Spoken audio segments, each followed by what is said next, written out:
Hello, this is Chef John from foodwishes.com with the Banh Mi Burger. That's right, I'm combining my favorite sandwich with my other favorite sandwich to create my new favorite sandwich. If that is, you consider a burger a sandwich, which I do. But you know what? Forget about the burger. Since no matter what kind of meat you use for your sandwich, learning how to make a banh mi version of it is something everybody should know how to do. Right, it just makes everything more delicious and nutritious and way more exciting. So with that, let's go ahead and get started with our beef. And what I have here is 1 pound of ground chuck, which has roughly 15% fat content, which I think is the ideal ratio for a tasty, juicy burger. And what we'll do is season this subtly, but very exotically, with a little bit of soy sauce, as well as some Asian fish sauce. And as far as seasoning goes, this would be the same as like throwing in a pinch of salt, except in a much more mysterious, savory way. And then we'll finish up with a little bit of freshly ground black pepper, plus our secret ingredient, about 1/8 of a teaspoon of 5-spice powder.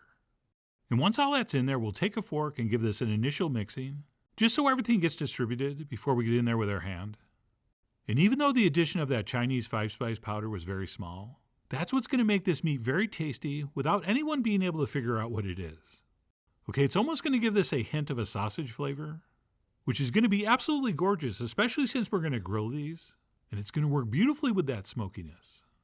But anyway, what we'll do after mixing this for about a half a minute is get in there with our hand and finish the mixing, but we don't want to overwork this. So basically all we're doing is bringing this meat together into a ball, and then we'll go ahead and pat it down, and we'll cover it, and we'll pop it in the fridge until it's well chilled, and then we'll shape our burgers once the meat's nice and cold again.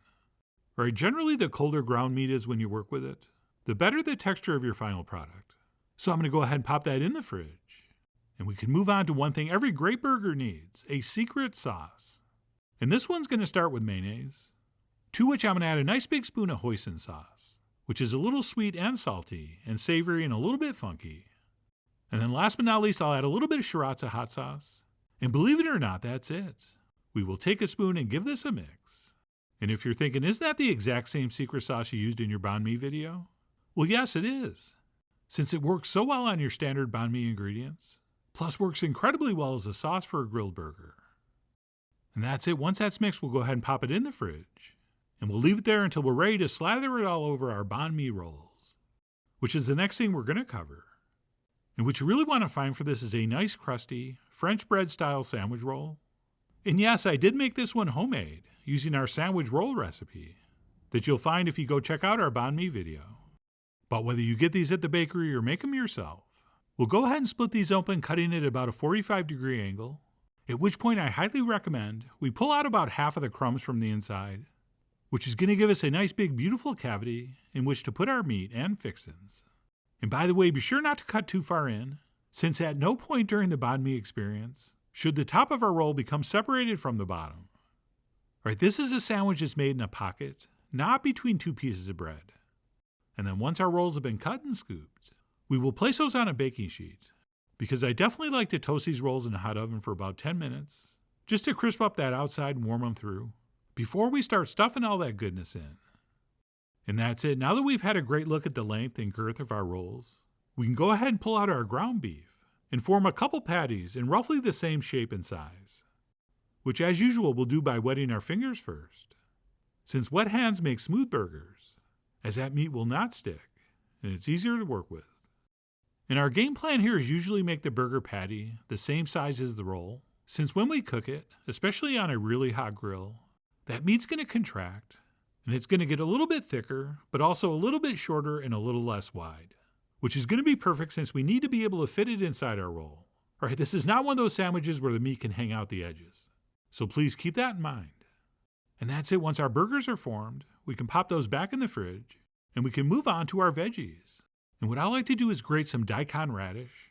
Although I'm not really grating it, I'm using this vegetable slicer, which in the business we call a mandolin, to make these beautiful perfect matchsticks.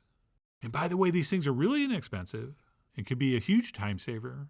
So I do recommend you have one, since as you can see, it does a fast and beautiful job. But if you don't have one, you can certainly do this by hand with a knife, which I will demonstrate on these carrots. And we'll cut a slice off so it sits nice and flat, and then we'll cut nice thin slices, about 1/8 of an inch thick, or maybe a little less.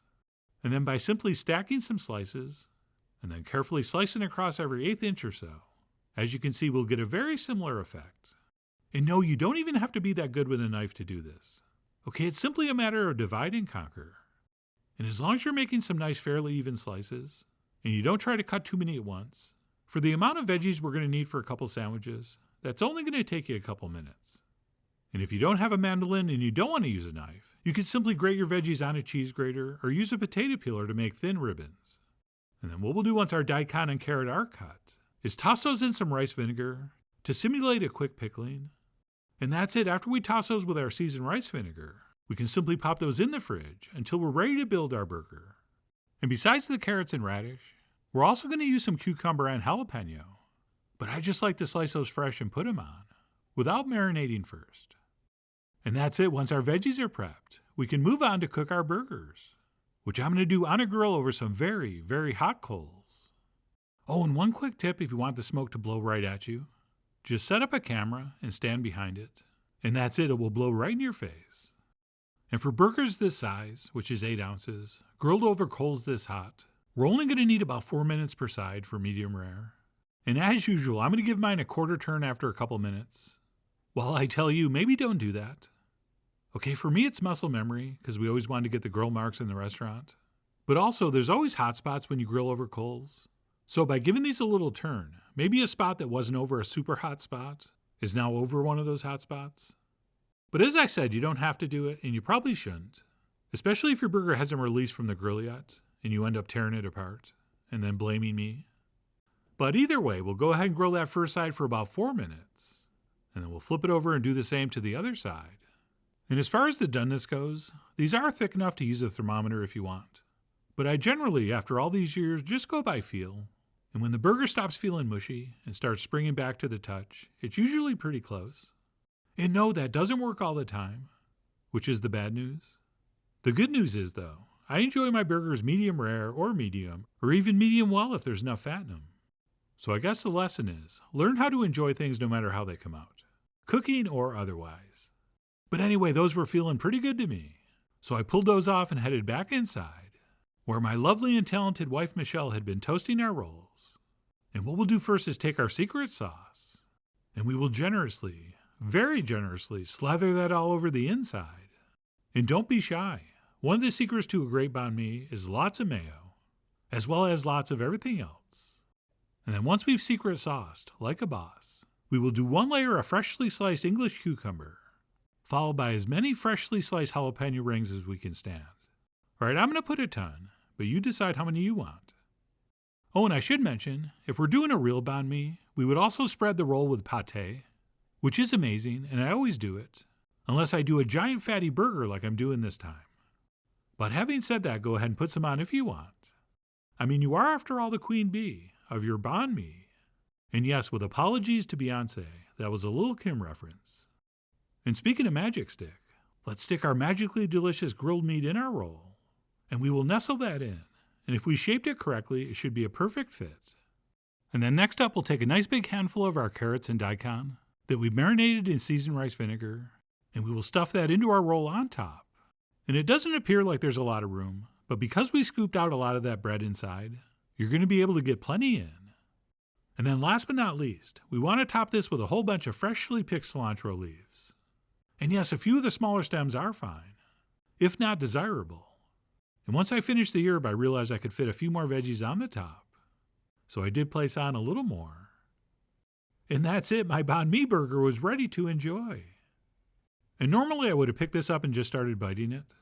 But against my better judgment, I decided to cut it in half to show off what I was hoping was a perfect medium rare, which this time at least I nailed. Oh yes. Yes, yes, yes. But anyway, I grabbed a hold and went in for a big bite. And you can't see it, but it dripped all over the counter, since this is one juicy burger, as in extremely juicy. So when I took the next bite, I made a point to lean over the plate so you can see the full realistic effect. So we've covered the juiciness, but what about the flavor? Well, that, my friends, is indescribably delicious. All right, first of all, we have that glorious beef, perfectly smoky from the grill, with our subtle but mysterious spicing and seasoning, which, as I mentioned, thanks to the 5-spice, And also that fish sauce has almost like a sausage-like flavor profile. Just truly unique, and I don't think anyone's going to be able to identify those individual flavors. But I am pretty sure they're going to love it. And when you combine all that with our secret sauce, which is a little bit sweet and a little bit salty and funky and a little bit spicy, it really is a triumph. But wait, there's more. We also have all those beautiful fresh vegetables.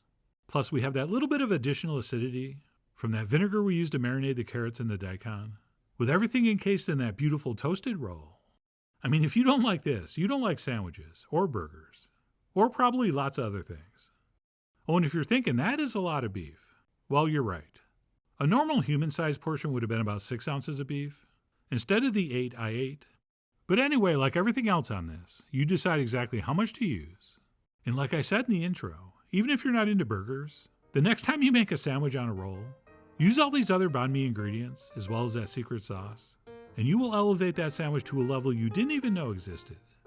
But whether you make this with ham or salami or some turkey loaf, or you do it with a beautifully grilled burger like we did here, either way, I really do hope you give this a try soon.